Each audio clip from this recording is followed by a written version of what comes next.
Make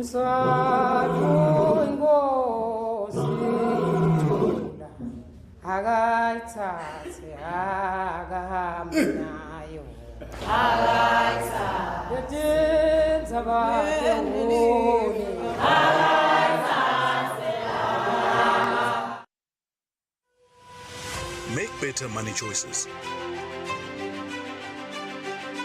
Choose a bank that takes your money seriously. Business Watch is brought to you by Nedbank.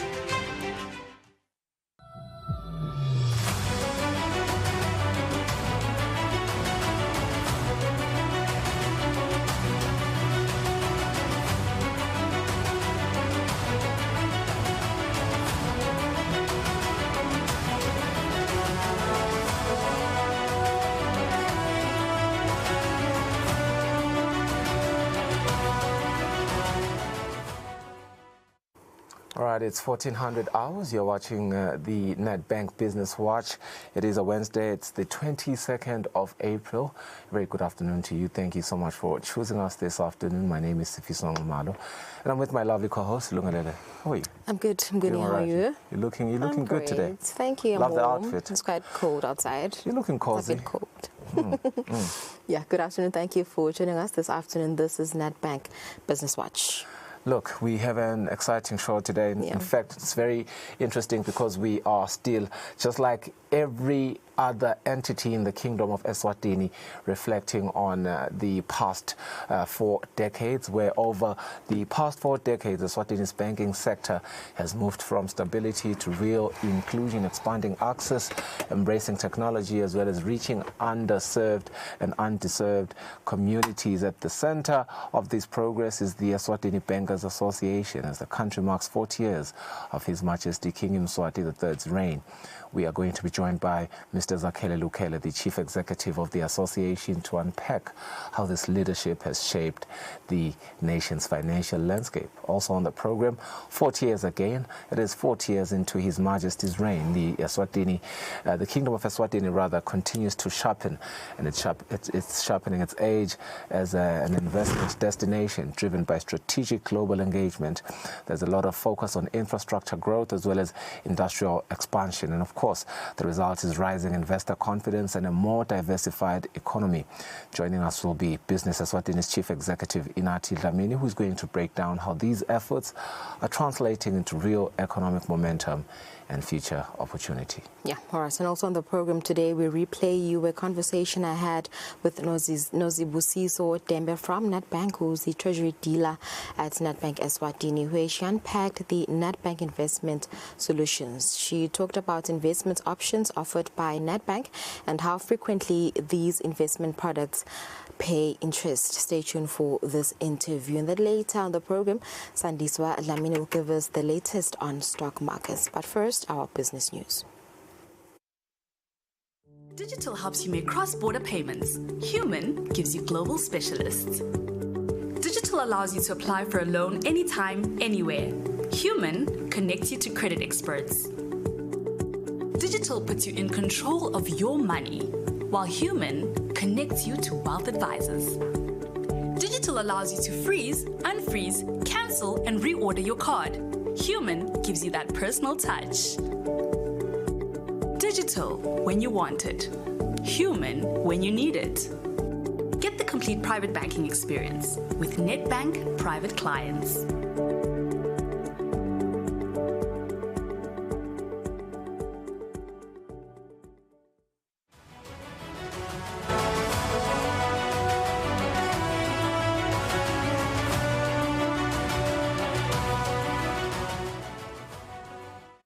Welcome back, and now for our business news. Now, our first story, 10 Taiwan companies represented by 13 delegates are currently in the Kingdom of Eswatini to explore opportunities for development and investment. Speaking at the Taiwan-Eswatini Business Seminar held at Mountain View, the Minister of Commerce, Industry and Trade extended a strong invitation for these companies to come and invest in key local sectors in Eswatini, including agriculture, technology and manufacturing, areas identified as critical drivers of economic growth and job creation. The Minister, Honorable Mangoba Khumalo, was represented by the event by the Principal Secretary, Melusi Masuku. I would love to commend the government of the Republic of Taiwan, for its resolute commitment to partner with Eswatini in our economic development agenda. As we continue to cultivate this partnership, we recognize the opportunities that lie ahead in various sectors, including agriculture, technology, and manufacturing. The Kingdom of Eswatini offers a unique landscape for diverse economic activities. Our commitment to fostering a conducive environment for trade has been steadfast, with various incentives in place to foreign investors. Joint ventures in tourism activities could lead increased tourist traffic and economic benefits for both nations. The Minister of the Embassy of the Republic of China on Taiwan confirms strong commitment to investment in the country. With strong support from both governments, we are confident it will bring more investment, jobs, and opportunities. We also hope this visit will lead to concrete partnership. Director General of the Department of International Cooperation and Economic Affairs outlines the companies currently in the country to pursue investment opportunities. This delegation is jointly organized by the Taiwanese government and private sector, consisting of 10 companies with a total of 13 representatives from textiles, biotechnology, pharmaceutical, residential development, green energy, as well as packaging materials. It is indeed a strong and diverse representation of our industry. Eswatini is Taiwan's most crucial ally in Africa. The head of the business delegation states their intent to pursue and expand investment, including strategic sectors such as technology. All our members here have intention to join the investor in the Eswatini and Royal Science Park. The first phase is in the Royal Park Science. If our investor this time they come here and they recognize here and like tax rate can be investment here. If this first phase is success, I do believe our government will help us to step into the second phase, the third phase. The Minister for Commerce, Industry and Trade, Honorable Mangoba Khumalo, says they have witnessed a growing interest by Taiwan companies to invest in Eswatini ever since the two countries launched the Taiwan Industrial and Innovative Park. This is a 6 billion Malangeni investment project commissioned in the year 2025 to boost industrialization and foster economic partnerships. It is located at Phoqweni and it covers 158 hectares. Reporting, Nelson Langamandla for Inkosi Nzinisa Mbabane. The Common Market for Eastern and Southern Africa, COMESA, in partnership with the World Bank, has launched the Ascent Project Preparation Facility, PPF, an over 400 million Malangeni initiative to accelerate renewable electrification in the region. In a statement, COMESA says the launch took place during Energy Access Investment Forum 2026 in Nairobi, where COMESA took a leading role in Africa's energy transformation. The Eastern Africa Infrastructure Fund promotes infrastructure development in the region. The Ascent project, according to COMESA, aims to support clean energy projects, providing technical assistance and ensuring initiatives are bankable.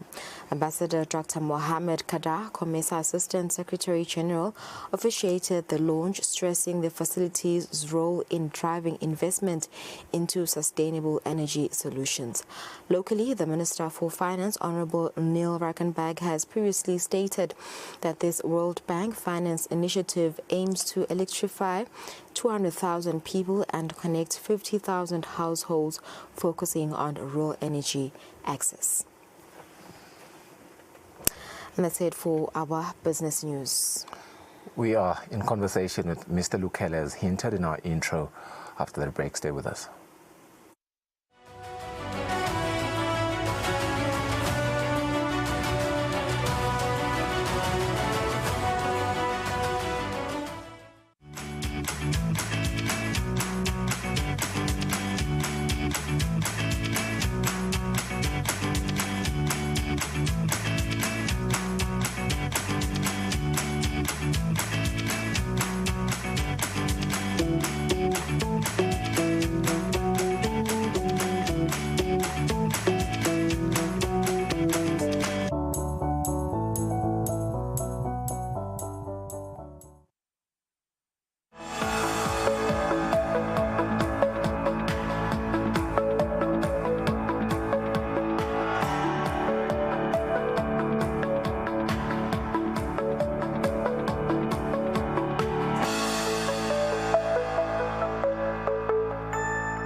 Digital helps you make cross-border payments. Human gives you global specialists.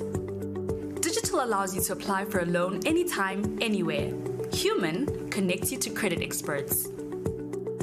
Digital puts you in control of your money, while Human connects you to wealth advisors. Digital allows you to freeze, unfreeze, cancel, and reorder your card. Human gives you that personal touch. Digital when you want it. Human when you need it. Get the complete private banking experience with Nedbank Private Clients.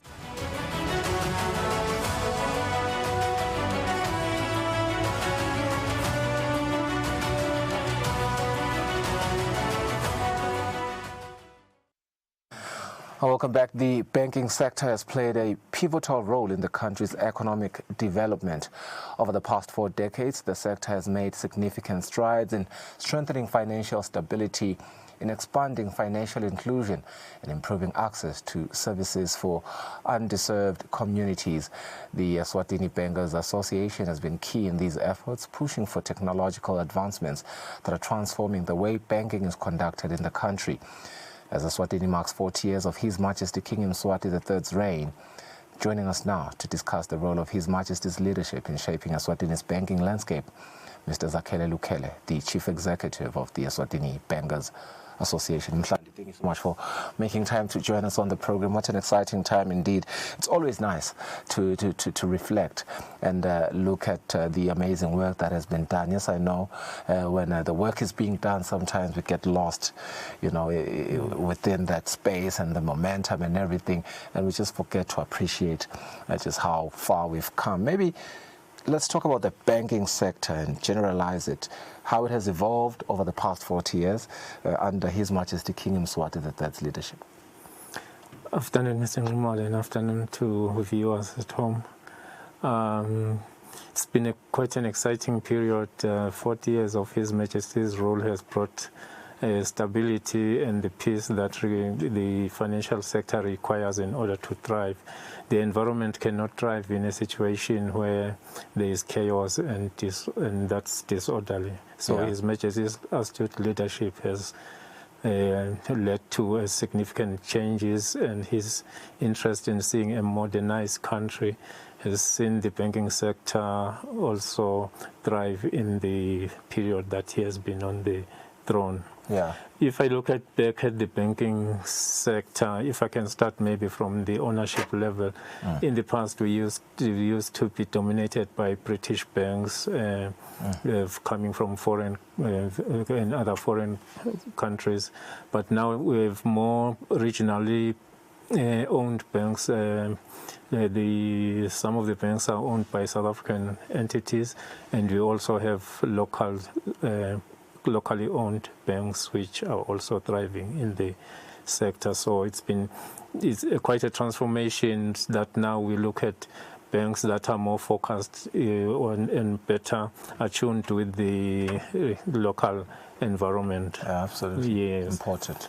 Yes, if I look at the transformation in the sector itself, in the banks themselves, I think in the past we used to have banks that were paper-based and branch-based. People went to branches to do banking, and now we look at a sector where the branches are playing a less significant role, and more of banking can be done outside the banking institutions themselves. So that's a significant step. That has been enabled by the transformation within the bank. I think in the 90s, we saw quite a significant investment by the banks in the infrastructure. By infrastructure, I would say the bringing in of technology started around then, starting with computer-based banking. The systems that were introduced, which cost quite a significant amount of money, meant that banks made quite significant investment in the sector in terms of making sure that all the basic work that was done on paper in the past was now introduced into computerized systems. By bringing computerized systems, banks were able to roll out ATMs, which enabled people to access money outside the banking hours and almost in all the regions of the country. And banks could now put ATMs in places where branches are not available. So that made banking more accessible to people. And then also in the early 2000s, the banks introduced online banking. I think around 2003 we saw the first significant investment in online banking. And then online banking also meant that people could also use their cell phones for banking as well, not only just on computers, but it also transformed into cell phones. That enabled banking outside the normal banking hours and at the convenience of the customer. So that transformation was quite significant, making banking available to everybody and everywhere. Although we've seen with the transformation and improvement in time, there's also, in the technology, cell phone banking, with internet banking now available on cell phones. What was available on computers now became available even on cell phones. So that was a huge step. Yeah. And then, again in the 2000s, the banks introduced banking cards.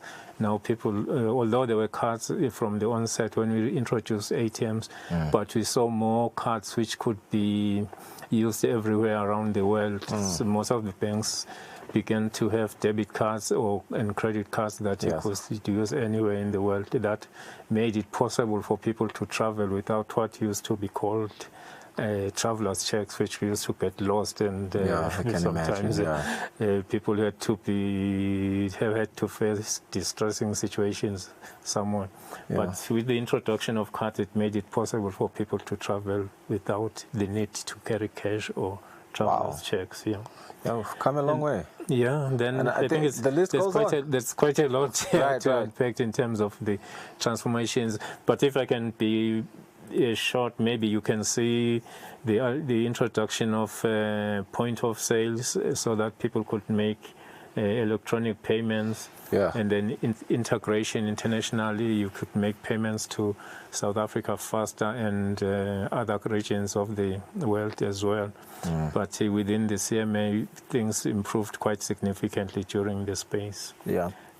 Defining milestones indeed, and as you're speaking, I'm raising my eyebrows because some of these things I never saw myself. I only became a banker, I think around 2017, 2018, 2019. That was when I was a real banker by 2019, and so I'd never really experienced the hard times, so to speak. I never had to worry about, having my check lost when I traveled, because I'm in the era of debit cards and credit cards, and I suppose that really validates just how beautiful and like you said, the journey has been. But maybe 2 points here that I want you to speak to from the association's point of view: financial stability as well as public confidence, just how the association has been able to really contribute in strengthening those 2 points, financial stability as well as public confidence during this period. Okay, I think if we speak about stability, we look at the peaceful environment. Yes. Because the stability first comes with the environment, and then the sectors will be stable because the environment is stable. And then we've got a regulatory environment. I think the central bank has played a significant role in introducing stability. The central bank has transformed from basic central bank into a very sophisticated central bank that supervises the banks and ensures that the banks operate without endangering people's deposits. The banks themselves have been very good in adhering to the requirements and have been very, very stable. So they've been so much that they've been resilient even through several financial crises. I think there was one in 2008, 2012. Even COVID was a big challenge to the banking sector, but the banks, because they are more resilient now, they were able to go through through those crises. And in terms of stability, if I may go, the public confidence comes in the banking sector being able to meet their obligations. As far as we can tell from the banks, I think the last bank crisis when we last saw a bank fail must have been in the 1990s. I'm not sure if there was any failure in the 2000s. But the banks have been quite resilient and quite stable, and that brings confidence to the public. And people are able to deposit their money in institutions where they feel that the deposits are safe. And speaking of the public, financial inclusion, a very, very key point there. We have seen, the likes of FinClude. We are seeing seminars every year just speaking to the very topic of financial inclusion, as well as improving access to underserved communities. Speak to me about, how that has expanded over the decades. Okay, I think, like I said earlier, the ATMs were the first step maybe in making financial services available throughout the corners of the country. But also as well, we could say with the introduction of wallets, those made, we call them wallets in the banking sector. Each bank has its own branding name, but I will not go through the branding names. But the wallets enable people, even if you have no bank account, you are able to put your money in those bank wallets and be able to buy electricity, pay for water, buy airtime through the wallets. Even for people who have no bank accounts are able to access those services. And then also, in terms of financial inclusion, we could be looking at the agency banking. These days, banks are going out towards rolling out agency banking in a big time. You have seen, now you can go to a shop at anywhere in the corner of the country and maybe find an agent who will assist you with your banking services. And I think subsequently, having articulated everything that you've articulated today, entrepreneurship has also received benefits, for lack of a better term, small businesses as well as youth participation in this economy. Yes, I think if we look at that from that perspective, we could be looking at the lending sector. From very, very small figures, now we are standing at around 22 billion that has been lent to the private sector, and that includes SMEs, big companies, and also the youth. Banks have transformed more significantly the SME sector. I think with the advent of small-scale guarantee schemes, and they're able to extend the lending to the SME sector. I think. Mr. Lukhele, thank you so much for your time. Unfortunately, our time ends here, but we really appreciate your insights. And, looking back at the 40 years, we hope the next 40 years are just as brilliant and even faster with the advent of new technologies. Thank you very much, Lukhele, the Chief Executive of the Eswatini Bankers Association. The show continues when we return from our break.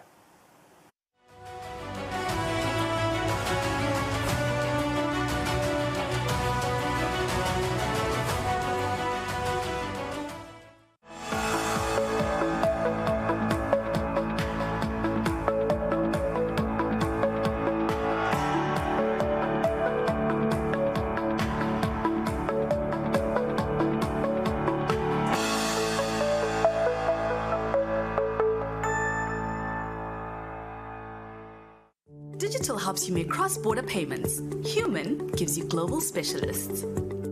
Digital allows you to apply for a loan anytime, anywhere. Human connects you to credit experts. Digital puts you in control of your money, while Human connects you to wealth advisors. Digital allows you to freeze, unfreeze, cancel, and reorder your card. Human gives you that personal touch. Digital when you want it. Human when you need it. Get the complete private banking experience with Nedbank Private Clients.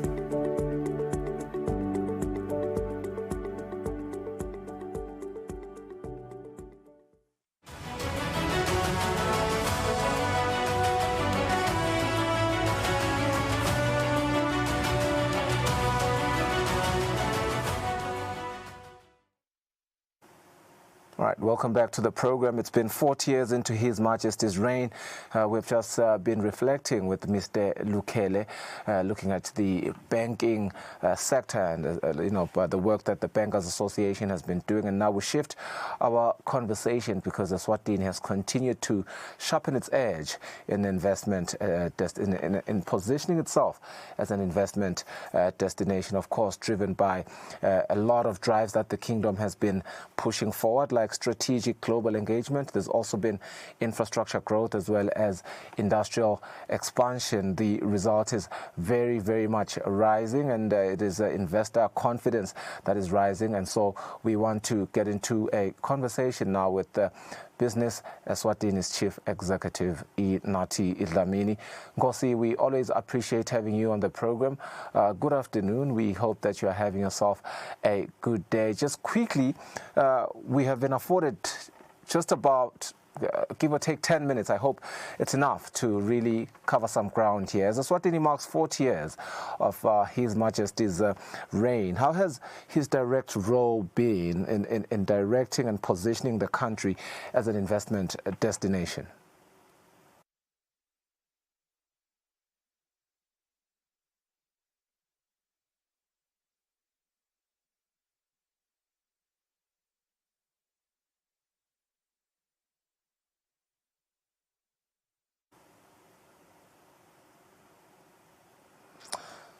Sorry, Nkosi, if you will just confirm for us if your mic is unmuted. It seems as though we're not receiving your audio on our end.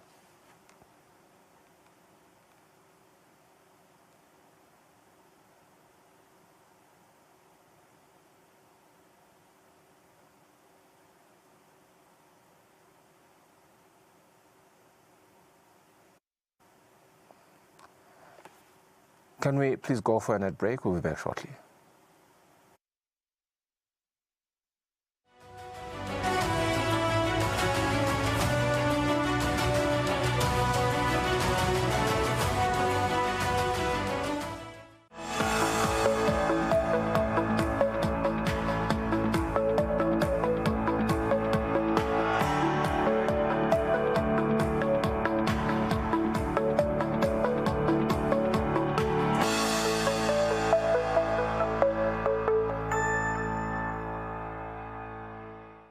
Digital helps you make cross-border payments. Human gives you global specialists. Digital Digital allows you to apply for a loan anytime, anywhere. Human connects you to credit experts. Digital puts you in control of your money, while human connects you to wealth advisors. Digital allows you to freeze, unfreeze, cancel, and reorder your card. Human gives you that personal touch. Digital when you want it. Human when you need it. Get the complete private banking experience with Nedbank Private Clients.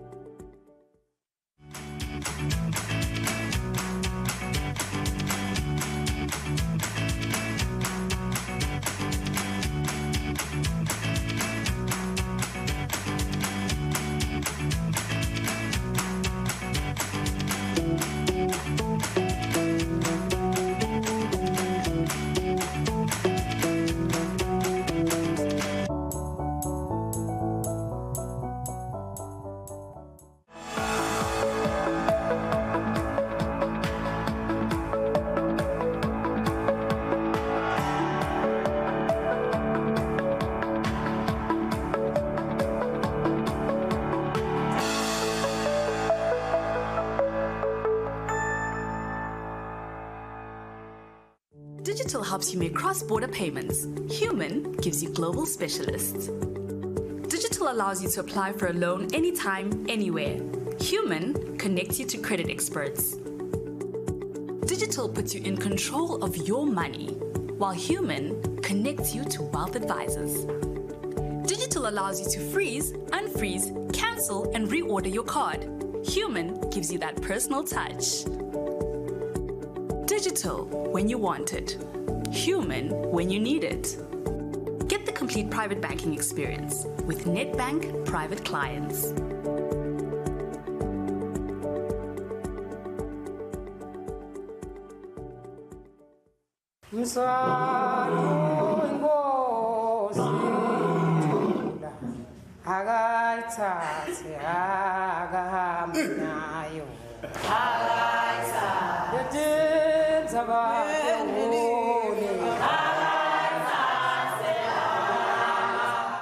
Ngendlovukazi Mhlekazi leSwatini lathola sibusiso lesivela kumdali ngeminyaka 1968 lekuyingwenyama yeMaswati. Wathi ngeminyaka 1986 silo semhlaba sabekwa esihlalweni sebukhosi.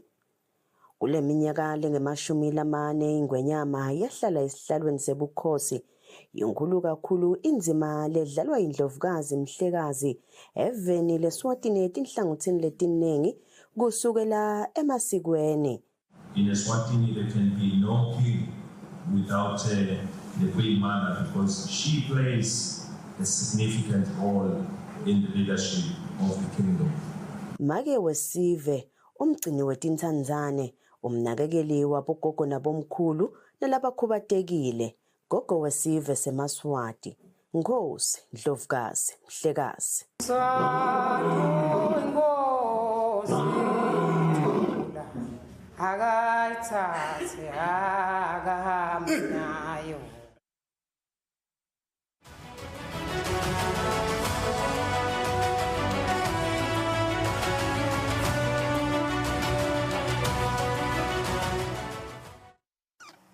All right, if you will pardon us, we will now look at a replay conversation that Lungelele had with Nozibusiso Dembe, the treasury dealer from Nedbank Eswatini, where she unpacked the Nedbank's investment solutions.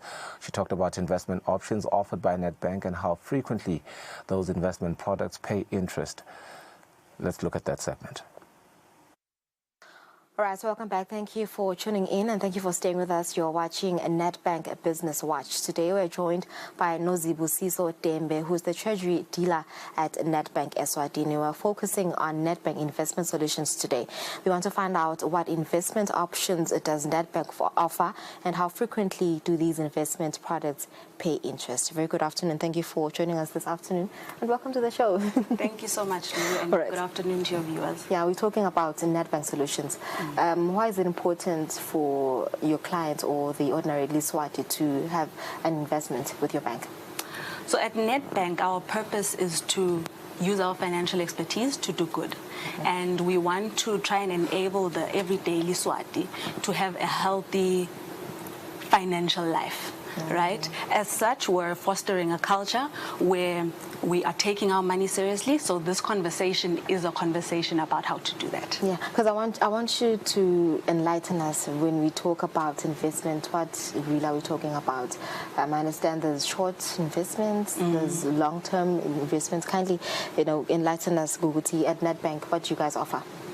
Okay, so when we talk about investments, we're talking about money that you're putting away outside of your transactional account in an account that earns you interest. So like you said, there's shorter term investments, there's longer term investments, and the longer term investments obviously give you better interest than the shorter term investments. In terms of our shorter term investments, we have accounts such as a savings account where you can put your money on the side to save. We have call accounts, which is quite similar to the savings account. And these two accounts offer a variable interest rate, which means when prime changes in Eswatini, the interest that you earn on these accounts also adjusts, whether it's upwards or downwards. And these accounts also offer your money on demand, which means that if you have an emergency and you suddenly need to access your money, you can access it on the same day. So it's not locked away for a period of time.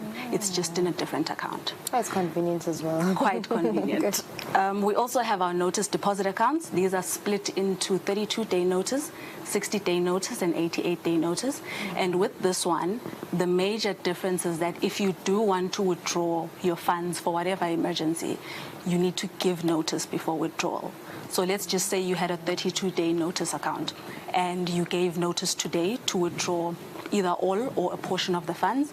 You can only receive, or you will only receive those funds in 32 days' time. So that's just the notice period, so that you're not dipping into those savings whenever you please. So it's just to build a savings culture more than anything.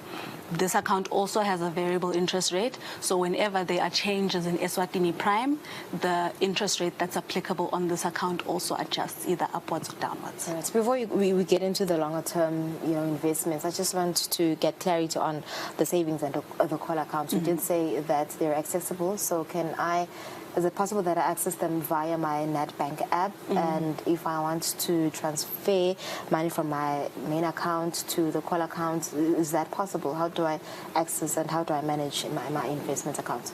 Yes, so you have a view of these accounts on your Nedbank app and you can do transfers when necessary. All right, so let's move on to the longer term. I think that's the one you said it's more beneficial to have a longer term investment at Nedbank. Yes. Kindly take us through the longer term investments. So our longer term investments obviously will give you a higher interest rates than your shorter term investments. But the difference here is that your money is then locked away for a predetermined period of time. So at inception, when you decide you want to enter into some of these investments, you tell us how long you want to keep the funds for. So I'll start with our first longer term investment, which is your fixed deposits. The periods here are 3 months, 6 months, 9 months, 12 months, or 24 months. So you select how long you want to lock the money away for. You take the lump sum and you put it in that account. The interest rate on a fixed deposit is fixed. So whatever interest we agree on at the beginning of the investment will remain that interest up until maturity of the investment. So if we agree on 5% per annum that you will earn on this investment, you will earn 5% up until the investment matures. Okay, so what's the minimum amount that I need to open the investments account? The minimum amount for these ones is 1,000. Just only 1,000? Just 1,000 and you can have a fixed deposit. All right, so let's get into the negotiable certificate of deposits. It falls under the longer term investment. Kindly explain to us that as well, Guguti Kushoktini. So the negotiable certificate of deposit is actually quite an exciting product because it is a new product for Nedbank, but also it's a new product in the market. So Nedbank is the first bank to offer this product in the market. And just like the fixed deposit, it has fixed tenors as well. So you can choose 3 months, 6 months, 9 months, 12 months, or 24 months. The major difference with this one is that if during the period or during the life of the investment, you then run into liquidity issues and you need the cash, you can on-sell that instrument to another willing buyer. So if you know someone who's willing to buy the instrument from you, you can sell it to them and just let the bank know that's what you've done, so that we can change our bookings internally, because the holder of the instrument at the end is the one who has rights to the money. You can also come back to Nedbank and sell it back to the bank. Say that I was holding this instrument 5 months into it, I need to sell it, how much would you buy it from me at? And the bank will give you a quote and you can sell it back. So that one's quite interesting because it adds vibrance to our secondary market in Eswatini, but it also allows our clients to have some kind of comfort that they can access their liquidity in need. Okay, so let's talk about the floating rate term deposit. If Eswatini Prime decreases, does it affect the principal amount? Yes, so that's the major. Let me maybe first explain what the floating rate term deposit is. The major difference between that and the fixed deposit is that you fix the money for a fixed period, but the rate that we quote you is not a fixed rate. So it's a rate linked to Eswatini Prime. If there are changes in Eswatini Prime, whether upwards or downwards, your investment then starts to accrue interest at the new relevant rate. But in terms of the principal amount, and this is quite important for clients to understand for their comfort, when there are changes in Eswatini Prime, the principal amount is not affected. So if you bought a 12-month floating rate term deposit, for example, and 5 months into the deposit, Eswatini Prime changes. The deposit, let's say, changes downwards. The deposit will reprice downwards, the interest rate will reprice downwards, but for the remaining period, which is the remaining 7 months. So what you've accrued in the first 5 months when Prime was higher is locked in. It only affects how much you are going to accrue going forward. So your principal amount is never touched. It's never touched. Yeah. So how frequently or how often do these products pay interest? The savings, fixed deposit, and the floating rate term deposit? So with our call accounts, our savings accounts, our notice deposit accounts, interest is paid monthly. With our fixed deposit, you have options. It can either, you can choose a fixed deposit that pays interest monthly, one that pays quarterly, semi-annually, annually, or at maturity.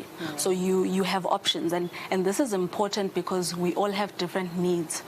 For example, with our pensioners, normally they receive a lump sum of money and they want to live off the interest for a while. So they'll get the lump sum, invest it in a fixed deposit, paying interest monthly. That way they know the principal amount is not touched, and what they're enjoying and living off on a month-to-month basis is the monthly interest payments. So it's up to me, like so it's up monthly, quarterly, semi-annually? Absolutely. But of course you do advise as the bank? Yes, we're always there to advise, but at the end of the day, the decision is up to you. All right. So how does a client decide which investment option is best suited for them? So there's a few things that a client needs to look at when thinking about investments. The first is you need to understand your own cash flow needs. So if you have received a lump sum from somewhere and you know you won't need this lump sum on a daily basis, then you can take that lump sum and put it in a more fixed instrument so that you can earn higher yields and also not be tempted to touch it.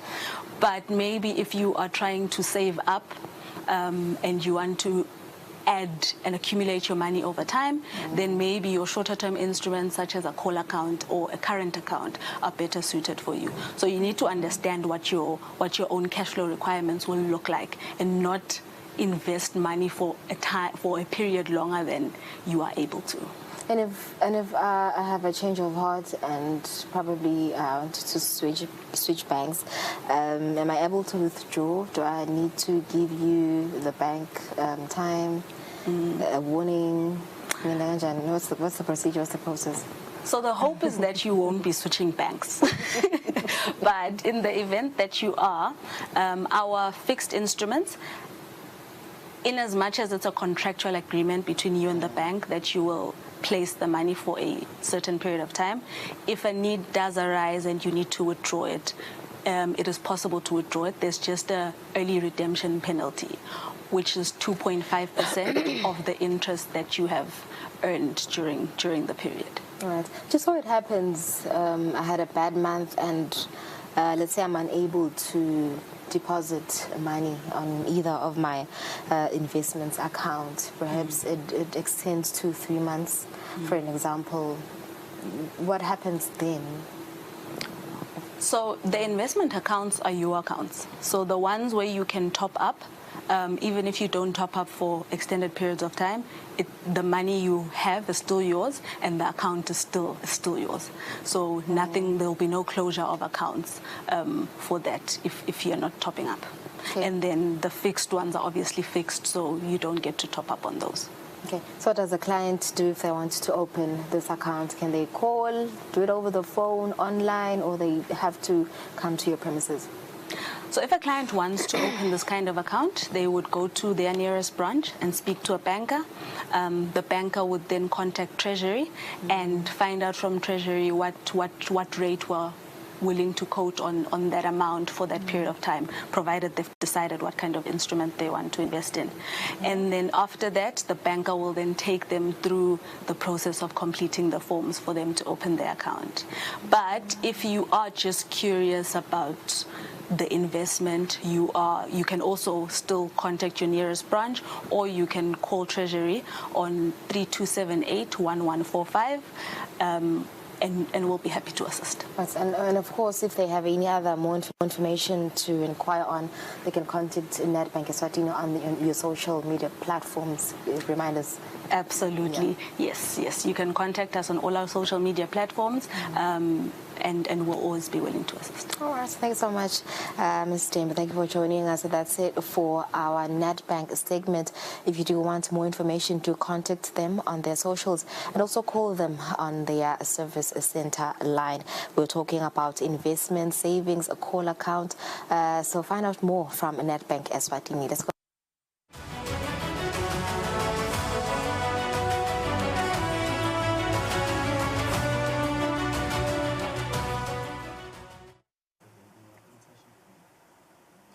Thank you so much for staying with us on the program as Eswatini celebrates 40 years of His Majesty King Mswati III's reign. His leadership in positioning the country as a preferred investment destination has resulted in a noticeable growth in foreign direct investment.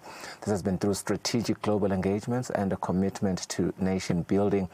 Eswatini has attracted significant interest from international investors, diversifying its economy as well as expanding opportunities for both local as well as foreign businesses. His Majesty's focus on high-impact projects, including infrastructure development and industrial growth, have strengthened the country's appeal as a stable and prosperous market. To discuss the impact of these initiatives, as well as their role in driving growth, Business Eswatini's Chief Executive, Inati Dlamini, joins us now. Thank you so much for your time, Nkosi. We appreciate you pardoning us for the time lost as we tried to connect a bit earlier. Maybe let me start by thanking you, and I believe I speak for many Emaswati when I thank you for your giving heart. We saw that you bought the King his beautiful royal suit that we haven't seen yet.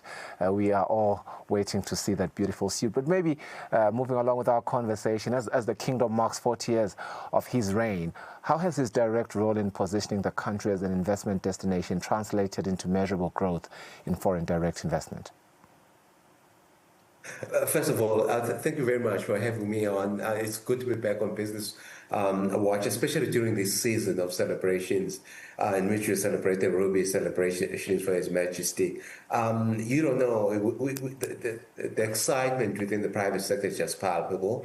And we're using this time to pause and reflect. And it is against this backdrop that I would like to actually pause on behalf of the private sector to recognize His Majesty's amazing leadership, the remarkable actually for the past 40 years, and also to heap accolades on him for his steady hands, good custodianship, and certainly a good direction. The 40 years has been very, very successful in more ways than one, and we owe that to His Majesty. So we just want to pause to congratulate His Majesty, say, Bayetho Phakathi.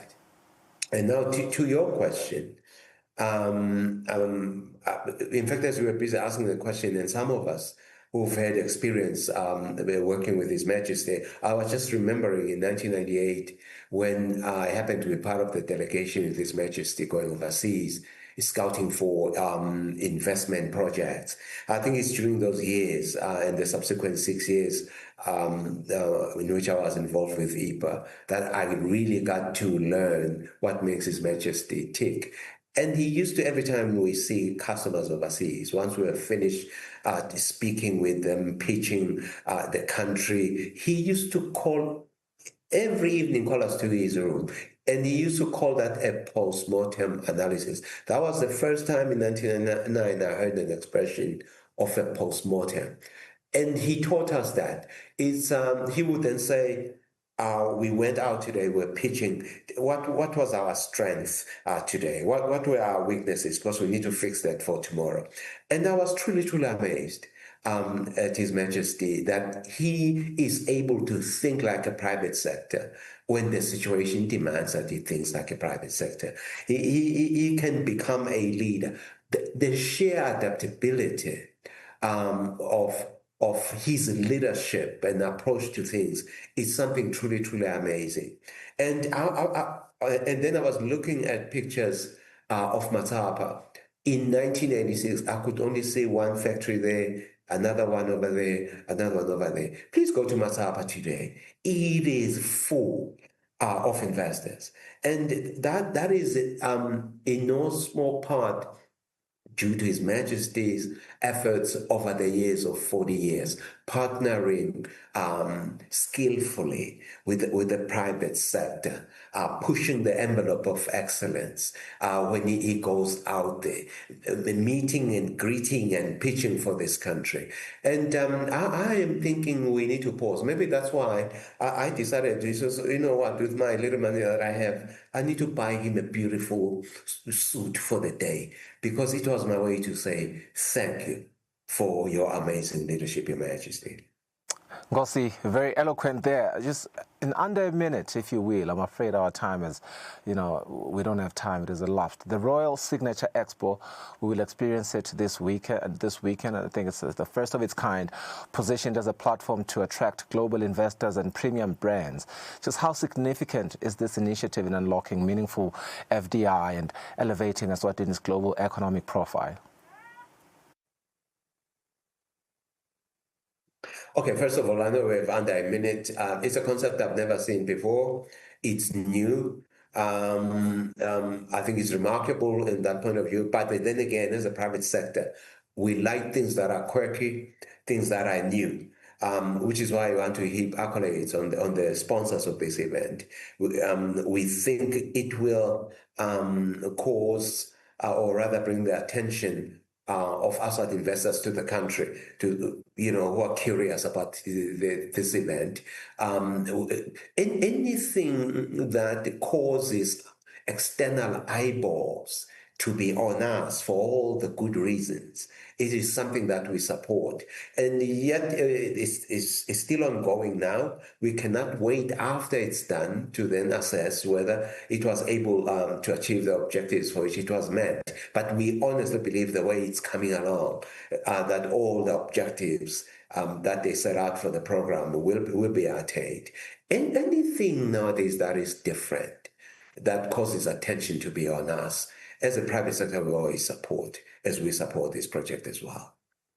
Ngosi, thank you so much for your time on the topic of appreciating terms that help us to better ourselves. I suppose, indeed, as we pause, like you said, we ought to do a post-mortem analysis of this past 40 years, look at our strengths as well as our weaknesses that will inform how we better ourselves moving forward in the next 40 years. Business Eswatini's Chief Executive, Inati Dlamini. We have the Treasury Department from Nedbank Eswatini to give us our market analysis after the break. Stay with us.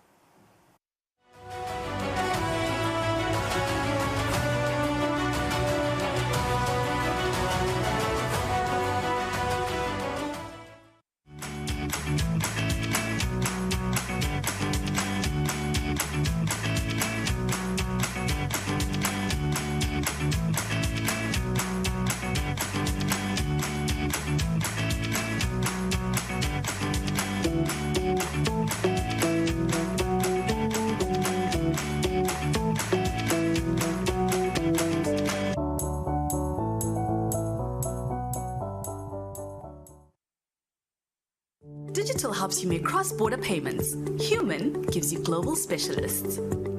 Digital allows you to apply for a loan anytime, anywhere. Human connects you to credit experts.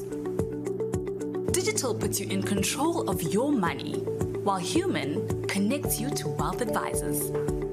Digital allows you to freeze, unfreeze, cancel, and reorder your card. Human gives you that personal touch. Digital when you want it. Human when you need it. Get the complete private banking experience with Nedbank Private Clients.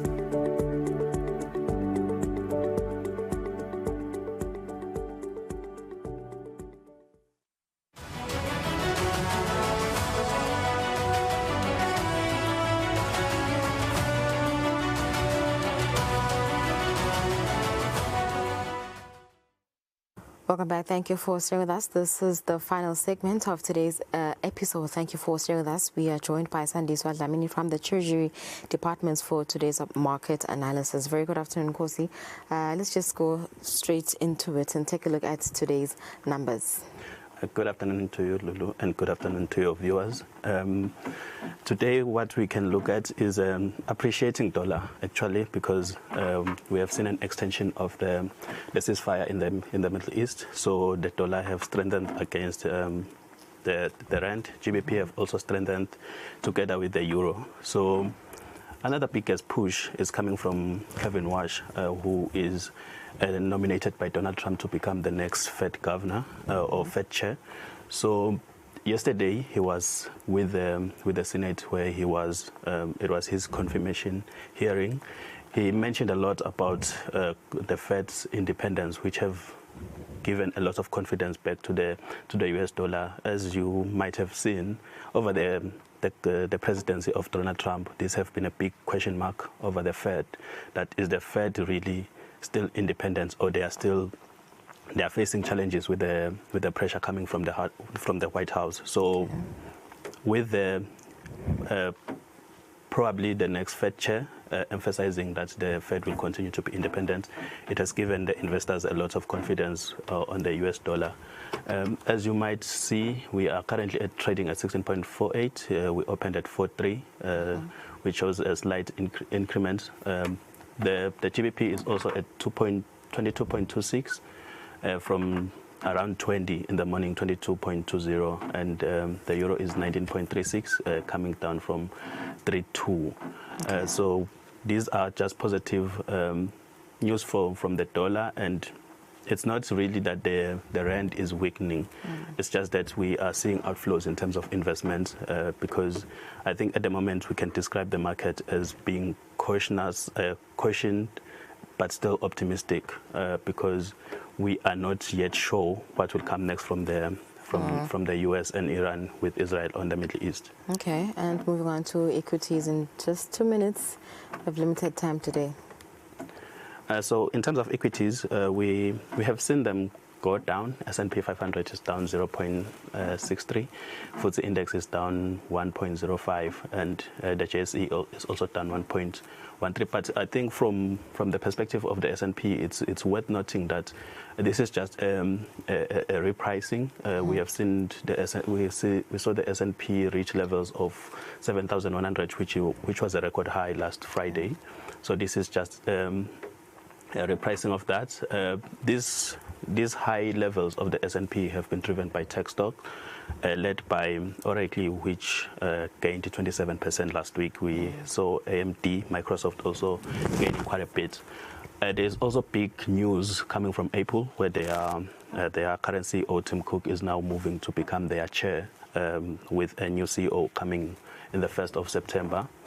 With the JSE All Share, it's also down, but technically it's up in terms of if you look at last week or the previous weeks, where we saw it trading at 110,000. Okay. So this is just the market being cautious and waiting for the CPI numbers from SA this afternoon, which will give us a good indication of where the inflation is currently in the market.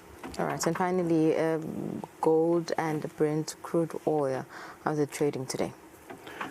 Thank you, Lulu. So in terms of Brent, I think you can notice that it's hovering around the same levels. It's around 88, which is still significantly high if you compare it to prior to war. And this is because the ceasefire have been extended, but it's still not clear the terms of that ceasefire. We have seen reports suggesting that it was unanimous from Donald Trump. So there is that worry that the other parties were not thoroughly involved.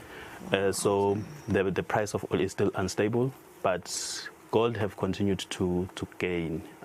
This is mostly because of the tension that's still in the Middle East, with investors trying to make sure they tread cautiously with trying to move to equities early. So that's the move. All right, thank you, Sandy. So he'll join us again next week, Wednesday, for markets analysis. We've come to the end of our program. Thank you for watching. See you again next week, Wednesday, at exactly 2 p.m. Enjoy the rest of your day.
Mzado